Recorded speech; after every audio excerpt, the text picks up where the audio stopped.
യേശുവെ ആരാധന, യേശുവെ സ്തുതി, ഈശോയെ മഹത്വം.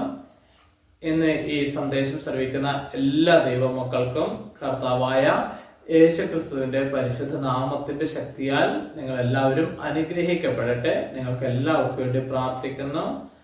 ബ്രദർ ചെയ്യുന്ന ഈ ശുശ്രൂഷ നിങ്ങൾക്ക് അനുഗ്രഹമായി തീരാൻ വേണ്ടി പ്രാർത്ഥിക്കുന്നു. കർത്താവിന്റെ കൃപ നിറയാൻ വേണ്ടി പ്രാർത്ഥിക്കുന്നു. കർത്താവിന്റെ കാരുണ്യം വർഷിക്കാൻ വേണ്ടി പ്രാർത്ഥിക്കുന്നു. യേശുവെ ആരാധന, യേശുവെ സ്തുതി, ഈശോയെ മഹത്വം. ഇന്നത്തെ പ്രധാനപ്പെട്ട സന്ദേശം എന്ന് പറയുന്നത് ദൈവത്തിന്റെ ആത്മാവിന്റെ ശക്തി നമ്മുടെ ജീവിതത്തിൽ വ്യാപരിക്കാൻ വേണ്ടിയിട്ടും ദൈവിക സംരക്ഷണം നമുക്ക് ലഭിക്കാൻ വേണ്ടിയിട്ടും അതുപോലെ ദൈവത്തിന്റെ പരിശുദ്ധാത്മാവിന്റെ കൃപകളും വരങ്ങളും ദാനങ്ങളും നിറയുവാൻ വേണ്ടിയിട്ടുള്ള ഒരു 3 വചനവും സന്ദേശവുമാണ് ദൈവമക്കൾക്ക് തരാൻ ആഗ്രഹിക്കുന്നത്. എല്ലാ മക്കളും വിശുദ്ധ ഗ്രന്ഥം എടുത്ത് ബൈബിൾ വചനം എടുത്ത് വായിക്കേണ്ടതുണ്ട്. മീൻസ് ദൈവവചനം നമ്മൾ വില കൊടുത്ത് ധ്യാനിക്കുമ്പോൾ അത് വലിയൊരു അനുഗ്രഹമായി തീരും.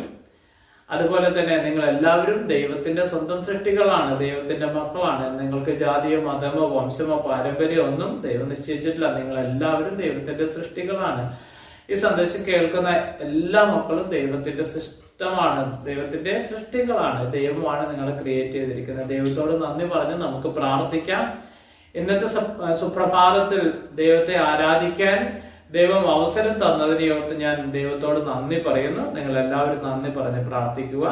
അതുപോലെ ഇന്നത്തെ സുപ്രഭാതം മുതൽ സായനം വരെയുള്ള എല്ലാ കാര്യങ്ങളും സന്തോഷപ്രദമായി തരുന്ന പിതാവിനോട് നന്ദി പറഞ്ഞ് നമുക്ക് പ്രാർത്ഥിക്കാം.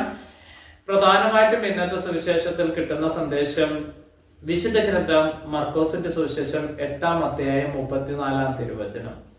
വചനത്തിൽ ദൈവത്തിന്റെ പരിശുദ്ധാത്മാവ് നമ്മോട് സംസാരിക്കുന്നത് ഇപ്രകാരമാകുന്നു: ആരെങ്കിലും എന്നെ അനുഗമിക്കാൻ ആഗ്രഹിക്കുന്നു എങ്കിൽ അവൻ തന്നെ പരിത്യജിച്ച് തന്റെ കുരിശുമെടുത്ത് എന്നെ അനുഗമിക്കട്ടെ. കാരണം എന്താണ് അതിനർത്ഥം എന്ന് നമ്മൾ ഓരോരുത്തരും മനസ്സിലാക്കേണ്ട ഒരു സാഹചര്യമുണ്ട്, മനസ്സിലാക്കേണ്ടതുണ്ട്. എന്താണ് ഈശോയെ അനുഗമിക്കുക എന്നതിന് അർത്ഥം എന്ന് നിങ്ങൾ എല്ലാവരും മനസ്സിലാക്കണം.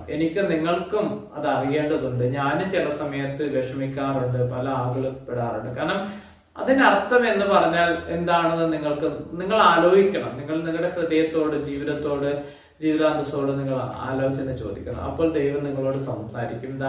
ആരെങ്കിലും എന്നെ അനുഗമിക്കാൻ, ആരെങ്കിലും ഈശോയെ അനുഗമിക്കാൻ ആഗ്രഹിക്കുന്നു എങ്കിൽ അവൻ തന്നെ പരിത്യജിച്ച് തന്റെ കുരിശുമെടുത്ത് എന്നെ അനുഗമിക്കട്ടെ. എന്താണ് നമ്മുടെ കുരിശ്? കുരിശ് എന്ന് പറയുന്നത് സമൂഹത്തിൽ നിന്നും, കുടുംബത്തിൽ നിന്നും, മറ്റു മേഖലകളിൽ നിന്നും ഒറ്റപ്പെടുത്തി